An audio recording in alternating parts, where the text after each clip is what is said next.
Thanks very much, Helen. So good morning, everyone. My name is Niall Hurson. I'm excited to have this opportunity now to present my research and hopefully bring some solutions to the table. Over the past few years, a lot of us in farming have been asking the same hard questions. Why are consumers giving us such a hard time?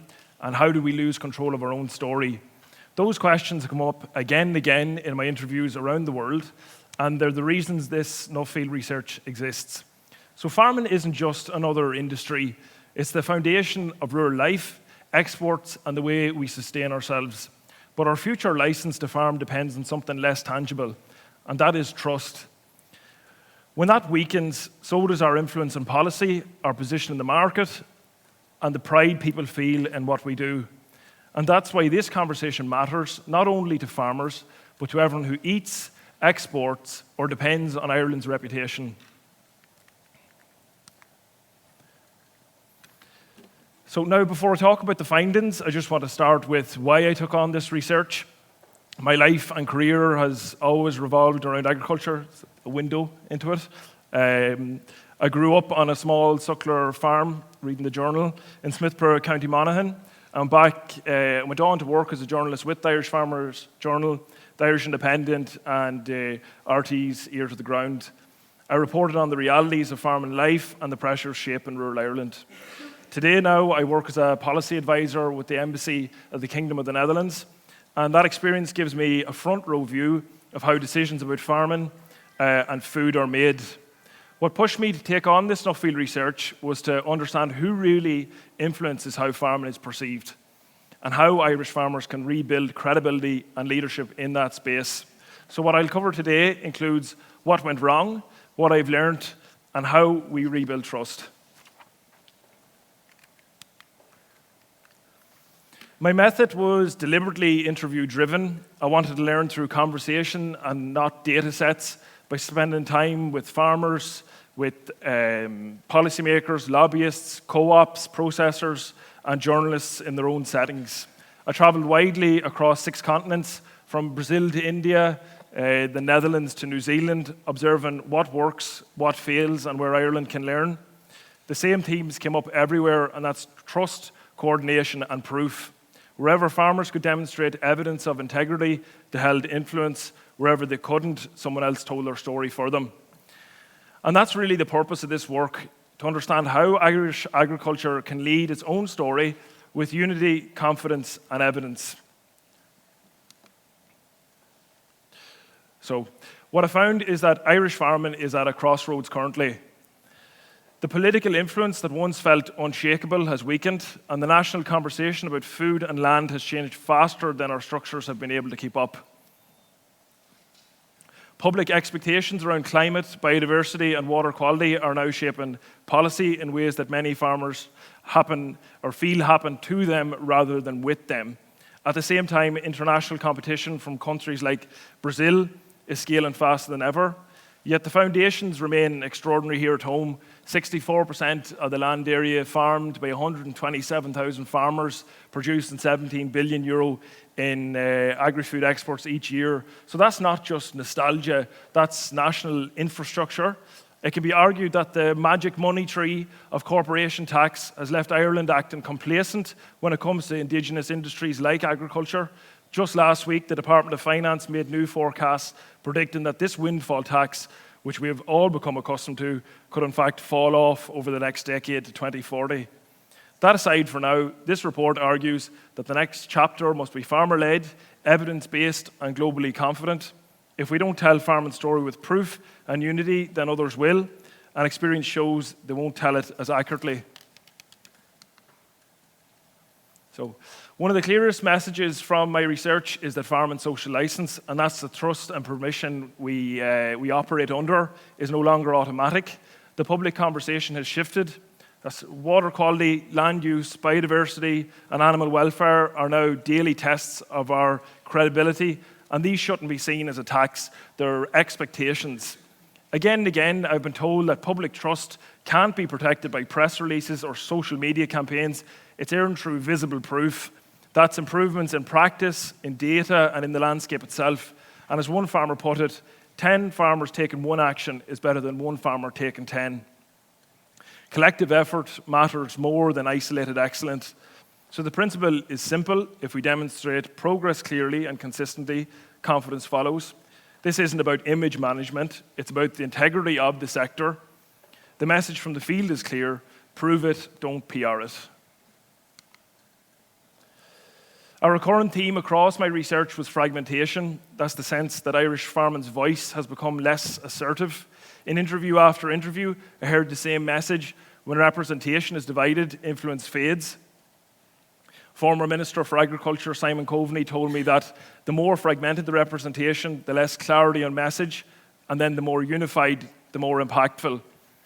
The bold Ivan Yates, went even further and said when 6 farm organisations all call the Taoiseach, whose voice is heard. And Michael Creed described how too often organisations are competing with each other rather than for farmers. So this shouldn't be about personalities, it's about outcomes. Over time, internal competition has replaced strategic coordination. The result is that the message reaching the government, Brussels, and the public is blurred, and that space gets filled by louder, simpler narratives from elsewhere. The finding is clear. When farmers speak with one coordinated message, we multiply our influence. When we fragment, we hand it away. The next theme in my research is communication and how easily that can go wrong. The reality today is that outrage travels faster than evidence. In interviews with editors, policymakers, and farmers, I kept hearing that online arguments do more harm than good. The algorithms reward conflict, not clarity, and every time we try correct misinformation, we amplify it. New Zealand dairy farmer Cameron Henderson put it bluntly, going to war with these people is just not a good idea. The worst thing you can do is engage with it.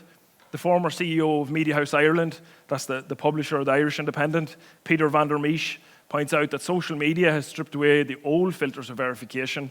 Now anyone can publish anything, and what spreads is emotion and not necessarily the truth.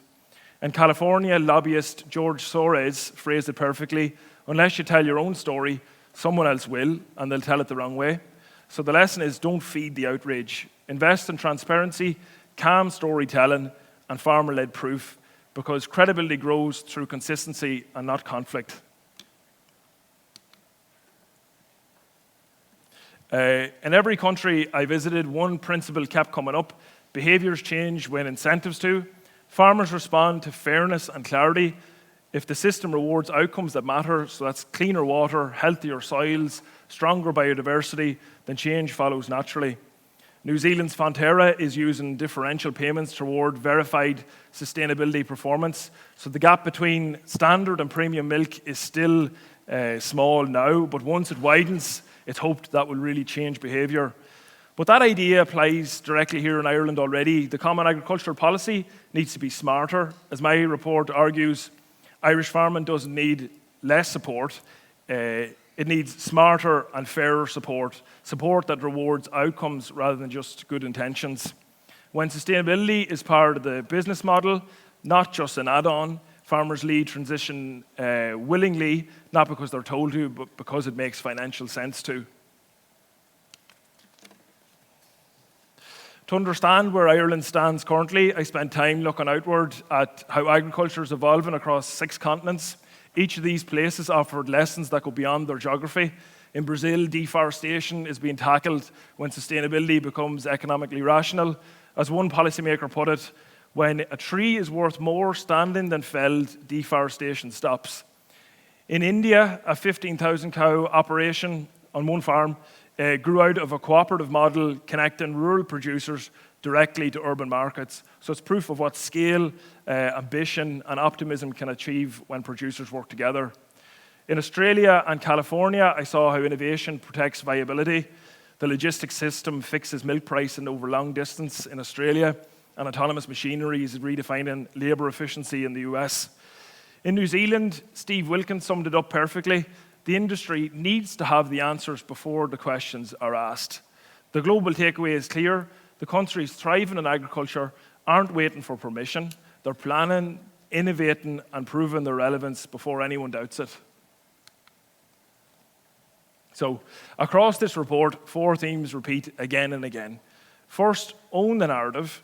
Credibility comes from transparency, not from spin. Second, make sustainability pay. Align incentives so the right actions are awarded. Third is to unite our representation, because many voices competing will never equal one voice aligned. And fourth is rebuild understanding. That's through education, engagement, and visibility in our communities. So these aren't communication tactics, they're structural shifts, ways to protect the social license that allows farming to thrive. Everything in this research leads to one simple truth. Nobody tells a story of farming better than farmers themselves when they speak with unity, honesty, and proof. The strength of Irish agriculture has always been its credibility. That's our ability to back up claims with evidence and to connect food production to integrity. But that credibility now depends on how we choose to lead and how we choose to address our shortcomings also. The opportunity ahead, including Ireland's role in Europe, is to show that a small country can set the global standard for sustainability and food security, not by defending farming, but by defining it. So my closing message is Ireland's strength lies in credibility, unity, and proof. The future belongs to those who can define it, not defend it. And just last, my deepest thanks to my family for their unwavering support through this 2-year journey.